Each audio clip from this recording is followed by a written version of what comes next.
first question, and this might be Crystal or Madison. Can you change your will before separation agreement or divorce? Do you want me to, or do you want to take this? What was the term? Marriage nullifies your will, divorce doesn't change it. You should change it. I walked out of signing my divorce papers into my estate lawyer's office at the ripe old age of 26 and signed my new will, and then I tweeted it. It was Twitter at the time. I tweeted that I just did a new will. I thought that was the best thing ever, because I got to have my say. If I got hit by a bus the following week, I knew what was going to happen with my son. I knew what was going to happen, and that's the power I want everybody to take for themselves, is have your say, write it out. And we have some really cool stuff. You don't have to get a very expensive will sometimes, so it's really exciting.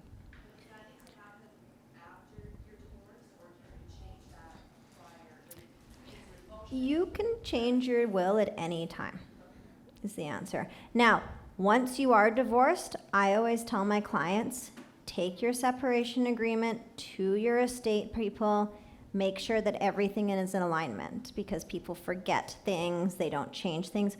People forget their wills all the time.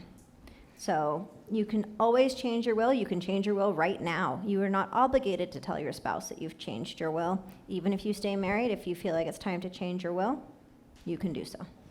They do have some rights, right? So they can contest some things. And you're a good estate lawyer. If you are wanting to while you are still married, a good estate lawyer will help determine what you should or should not include in that, because it can cause some backlash later. Awesome. So next, when it comes to child support, does it make a difference how much custody each parent has? Yes. So we're going to talk about parenting time, because custody is a word we no longer use at all in divorce. But the parenting time that the child spends in each parent's home does impact the child support.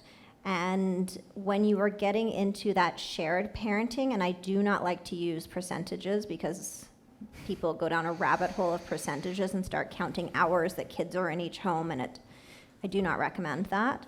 But when you have relatively equal shared parenting, then you are each paying child support to the other based on your respective incomes. So we say, okay, one party makes $10 and there is 2 children. The other party makes $15. The party who makes $10 will pay child support based on their income of $10. The party who makes $15 will pay child support based on their income of $15. There's a set-off, and there's less support being received from the person who's making $10 from the person who's making $15, but they're still receiving child support. The only time you would not see child support being exchanged is when you had exactly the same income and you had shared parenting. Awesome. The next one, what is the difference between a certified financial advisor versus financial planner? Crystal, can you just speak to some of the different terminology and where you fit? Yeah. So there's different levels of certification. So my business partner, Scott, has his CFP. The CFP is kind of the gold standard for financial planning in the industry. It is governed by its own organization, and there are certain parameters that we don't operate outside of. So for instance, we cannot illustrate your investments performing outside of the guidelines based on that, because our office is governed by these set of rules. There are finfluencers now, there are TikTokers, there's all gamut of things, but when you're looking for a planner, you just want to make sure that they have a history in the business, that they have a support system in the business, you understand how they're compensated. That's a really big tell on what they can do for you, and who's governing them. Do they hold a license? Because you need recourse. If someone's going to give you financial advice, you need a place for recourse if they're not giving you good advice or if they're not being ethical. Awesome. So someone's asking if there's no separation agreement yet, but they already filed their 2022 taxes under the category separated, have they made a mistake? Not if you're separated. So it's not based on if you're divorced, you file divorced. If you're living separate and apart, you filed as separated, but you should be talking to an accountant about that overall. Don't talk to a lawyer to get accounting advice. Awesome. That makes a lot of sense. So next one, until what age is child support paid? Good one. Yeah. That is a good question. As most things in law, it depends. So absolutely until a child is done grade 12. So if your child turns 18 in November of his grade 12 year, child support is going to be payable at a minimum till June, when the child has discharged from the parent's care. Under certain circumstances, child support, whether that is support directly from one household to the other or support going to a post-secondary institution, continues to be payable and owing past a child graduating high school. And so it's one area where children of divorce are treated differently than children of married couples. When you are a married couple, a child cannot sue their parents at 18 and say, pay for university. But when you are separated or you're divorced, one parent can sue another parent to have that parent, the payor parent, pay for some or all of post-secondary education. And typically that looks like a first degree. How does an affair affect divorce proceedings? It doesn't. Yeah, sad news. Divorce is no fault. Whether you've had an affair, they've had an affair, it does not impact any of the legal pieces of the process. I think it probably impacts a lot of the emotional pieces. Yeah. But continuing to go back to it in a conversation doesn't move anything forward. And on that note of really understanding where you're at and you're in the situation where you've got to tell your kids. Do we want to tell our kids that what dad did or mom did? Definitely not. And as much as it is so hard, we work through parking those feelings and getting through to focusing on how the long game will go for your kids. And that's a really critical piece, and that's part of that whole conversation of how to build resiliency skills and continue to raise safe and stable kids. An affair creates a tremendous amount of distrust and anger, and it's really, really tempting to get that quick dopamine high to share what a deadbeat he is, but it gets you nowhere. And so that's where it's really critical. Obviously, it's no fault in the divorce legal side of things, but it also is really, really important to understand your level of angst around what has happened and how that's going to impact the rest of your family. And yeah, I'd love to have for the next question, Heidi weigh in on the emotional piece and then Madison maybe the legal piece. So what if my kid doesn't want to stay with the other parent? Tough. You go first. That's a very difficult question to answer in a general sense because first it depends on why. Second, it depends on the age of the child. So if we're talking about a child that has not reached their teenage years, sometimes they get a voice, but they certainly do not get a choice in where they reside. And if we're talking about a situation where they just don't like dad's rules or they don't like, dad's new partner, mom's new partner, it's unlikely that that voice is going to lead to where they get to reside. As children get older, especially once they get into their teenage years, and I'm talking 16, 17, good luck telling a child where they're going to live, right? We can have 10 court orders saying your 17-year-old son is going to be going week on, week off. If he doesn't want to, no one's calling the police to have him dragged and hauled between homes. And yeah, exactly. Just to add to that, I think if it's a situation where your child is protesting, echoing Madison, you need to really understand why. I can think of a scenario which will create some laughter, where a child didn't want to go to dad's, and what was quickly uncovered, it was because there was no devices allowed at dad's, but there was like full video games and whatever allowed at mom's, and that was very quickly uncovered and very funny. But I think in those scenarios, what I would say also is, yeah, there's so many factors, and yeah, there are issues that you're gonna go and have to face and understand if there actually is something going on the other side that's not okay for the child. You really have to ask yourself in that position, again, how are you gonna respond to this child? Despite your motivations, probably likely you might wanna just keep them, and you want them to just come home, come back to you, and go back to normal. You really have to keep that in check and look at the situation with eyes wide open before, what role are you playing in that decision? And then all the factors beyond that obviously will come into play. And yeah, you can't force a 16-year-old to do anything, but oftentimes that helps uncover what's really going on. And if it's because dad doesn't allow devices or mom doesn't allow devices, well, but if it's more serious than that, the other piece is how much stress are you putting on the child in that situation, trying to get them to go. Obviously, the law comes into play, but again, it's asking yourself, what is the ultimate goal and what's going to impact my child the most in this moment? And maybe it's they just need a cool off and need to go in. Maybe they just haven't packed. Maybe they're just exhausted. And if you're in a situation where you can really go into their world and look and see what's really going on, and then hopefully work with the other parent to say, look, they're exhausted. It's Friday night. They've had hockey practice every single night. There's zero packed. I'd rather deliver you a fresh child in the morning than try to force him or her at this stage to come to you because of bed nights. It's approaching that with eyes wide open as well. So. Awesome. Crystal, how can I evaluate the long-term financial impact of different settlement options? We like to get some firm numbers midway through the process, probably. And we like to plug them in. So sometimes there is the option to have continued payments for a number of years or a lump sum benefit, which would often be a reduced amount of money if you added up all of those years. What can you do with that?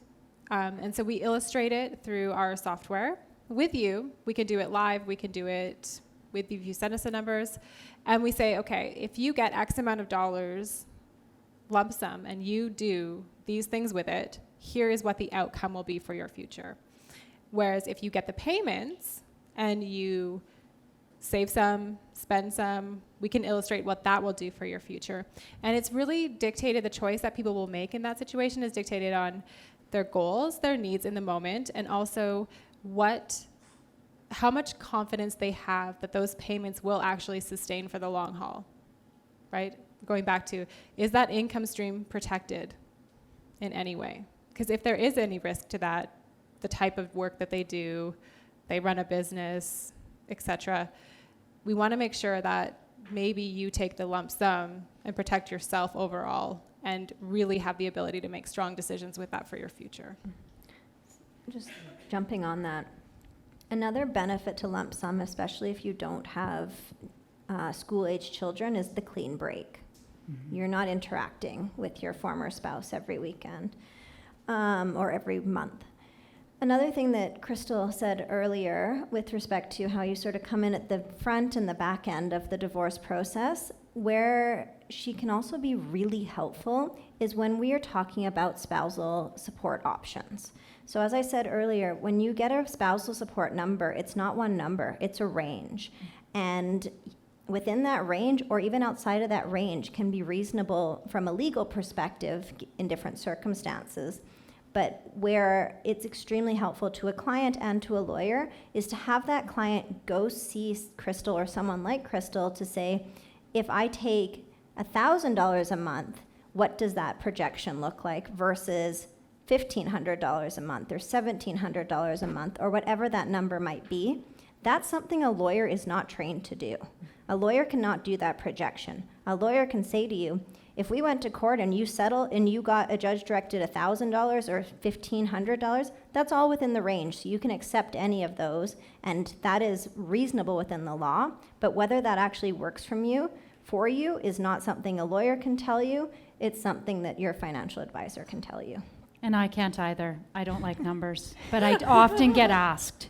So It'd be right nice over. if it's before it's finalized, to have that confidence to know that when it is finalized, you know exactly what you're going to do with it and how meaningful that is for you. And it's it's really a go big ahead. deal. Sorry. It's okay to take that step and say, thank you, I'm going to walk away from this Yeah. mediation today or this settlement offer and go find Crystal, and so I can get that information and come back and make an educated decision. Because you don't always need the top end of a range to be okay. Maybe you do, maybe you don't, but she's the person who can help you understand that. And Heidi, in a lot of ways you touched on this, but any more tips on how can I help my kids adjust? Ooh, yeah. Oh boy, that's a whole nother evening. But philosophically, what I will say is kids need kind of 3 + 2 things. Kids need unconditional love, feelings of emotional, physical, psychological safety, and a sense of belonging so that the meaning in their life and the consistency and predictability remains intact. And so from the moment you're delivering the information, and again, every situation is nuanced, but just let's baseline this, you want to start there to ensure that you're delivering it with unconditional love. You're giving them a feeling of safety because change shakes the ground. There's healthy change, there's unhealthy change, and there's toxic shaking. And so how we help our kids build those resiliency skills and coping mechanisms and strategies is, again, helping them understand, coming from a place of love and safety and belonging, and giving them the information that's age appropriate for them to know, separating yourself as the adult and the child. And when you leave, and I use this often, this analogy, you're in your bucket of hell, but like emotions and feelings and legal proceedings and financials. You need to remove yourself from your bucket and go into their bucket, which is school and hockey and friends and changes and fears and anxieties, and help them and come from a place of validation of their feelings and then help them move forward with the changes. That doesn't mean that that translates. That means that you're in there to go with them so that they know and trust that while the ground is shaky, you're safe. They know that their family will always be their family, even though it's shifting and changing. And they have that sense of knowing that they're loved no matter what happens.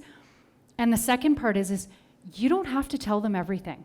And that's a big mistake that parents make, is that they go in with their feelings, their emotions, and tell them everything.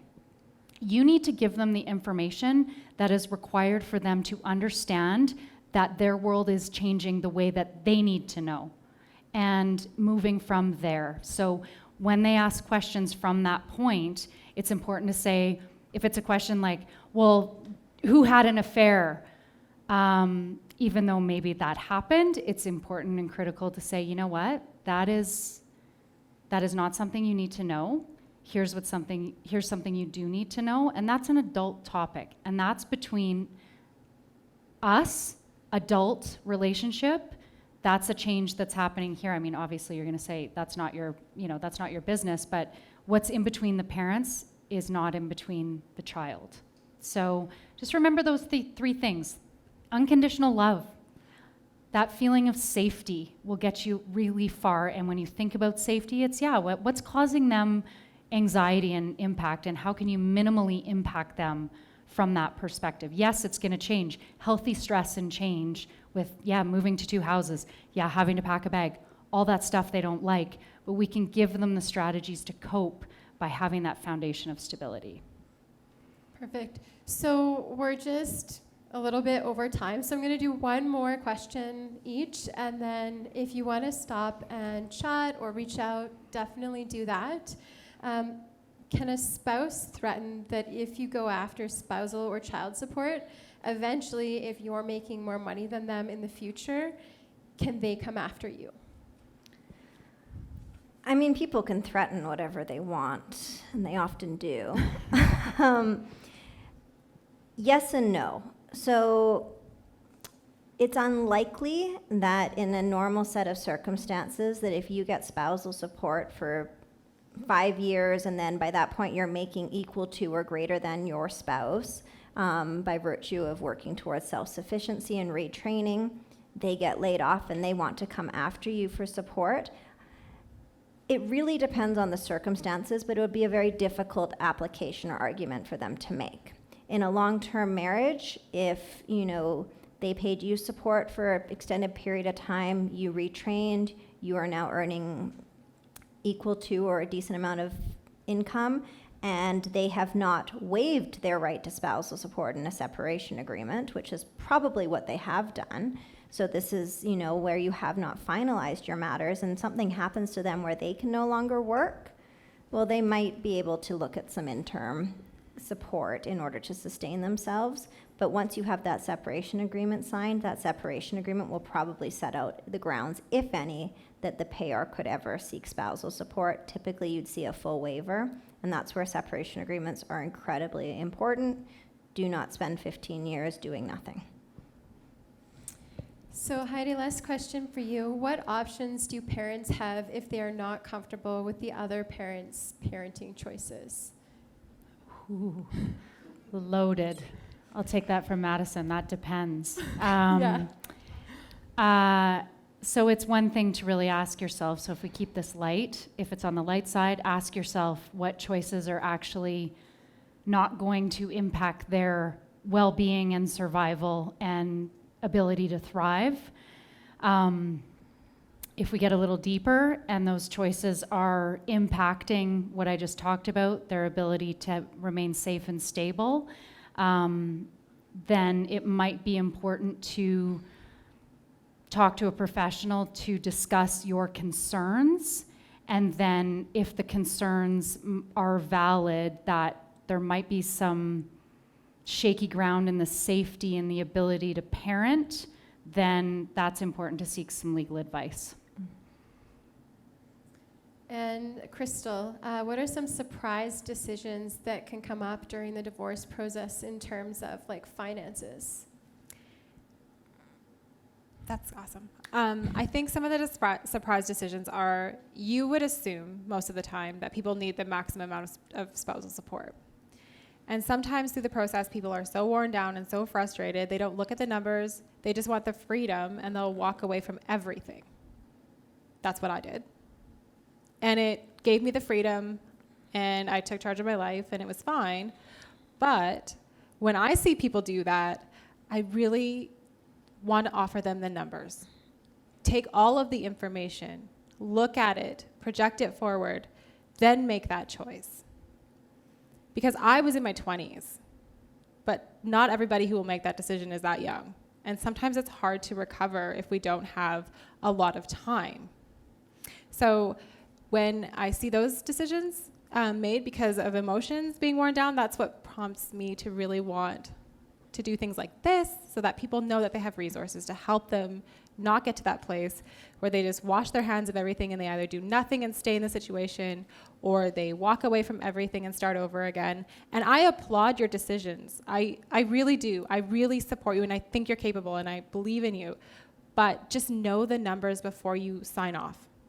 I think it's really important. Can I just add to that? Yeah. And I think it's really important too when you're, and we just talked about this over at the table, oftentimes a great word was used, that paralyzation. And you just see the horizon of peace and walking away. And sometimes you have to, it's important to use your resources to look on the other side of what is paralyzing you and what you're afraid of. And sometimes it is that piece of control. It is that piece of, I just need to keep the peace because God knows what is going to happen if I don't. And it takes a thinking partner and clarity to say, well, if someone says to me, well, if I try to fight this settlement or actually go after what I'm entitled to, he's going to freak out. And it's like, Okay, that's fine, but how's he going to freak out? Is he going to come and flip the table and bang down your door? Maybe, so we have to talk about that. Or is he going to just send you a barrage of ridiculous texts, which we can then control our response to? And sometimes it takes that clarity of thinking to actually then take those numbers and go back. Again, I'm with Crystal. I applaud anyone who can get themselves to a place where you have peace, but before you leave it on the table, there is an opportunity to say to yourself, what is on the other side of that paralyzation and or fear, and how do I get there, and how do I give myself permission to not respond to the endless text, block him, have him only respond to this email address and I check it once a day.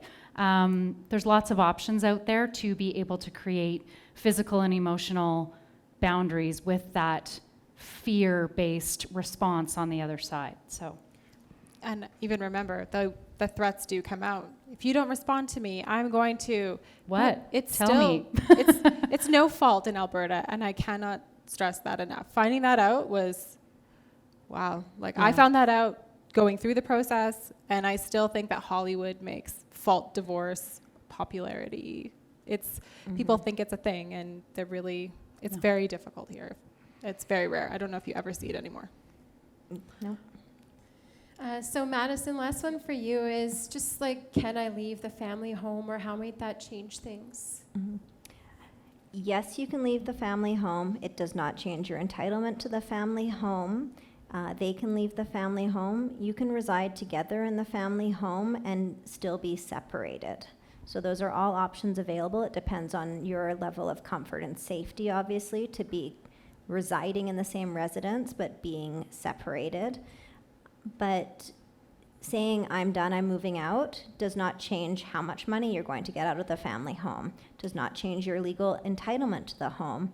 And while practically it can be hard, people change locks or things like that, you can also go back to the family home in certain circumstances. So if there is an issue around your physical safety, the safety of your children, or your emotional or psychological safety, if there is another place that you can go temporarily or even permanently, it's not always the worst thing in the world to leave the home.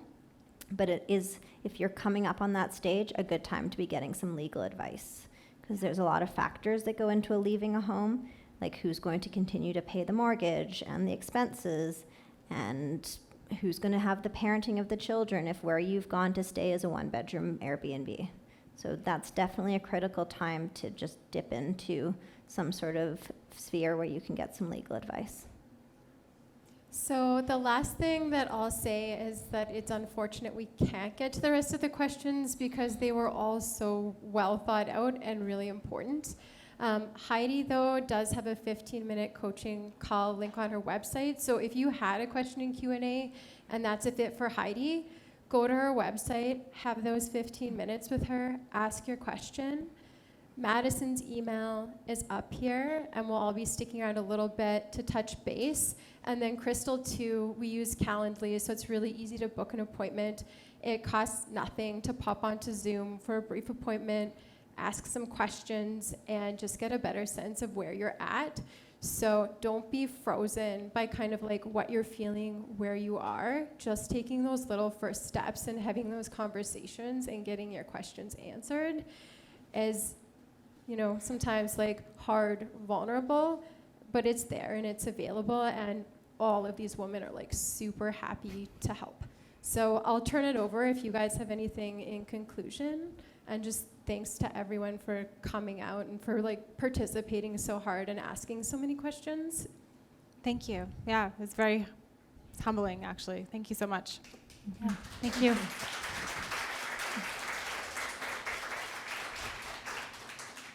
I echo Janae, don't hesitate. Honestly, it's really important. You're gonna go home tonight and your head's gonna be brewing, and I'm sorry if you don't sleep and it's our fault. But don't hesitate, because it's really important to reach out and just ask, because it could change the trajectory of where you're going in this. Information is power. Information is power.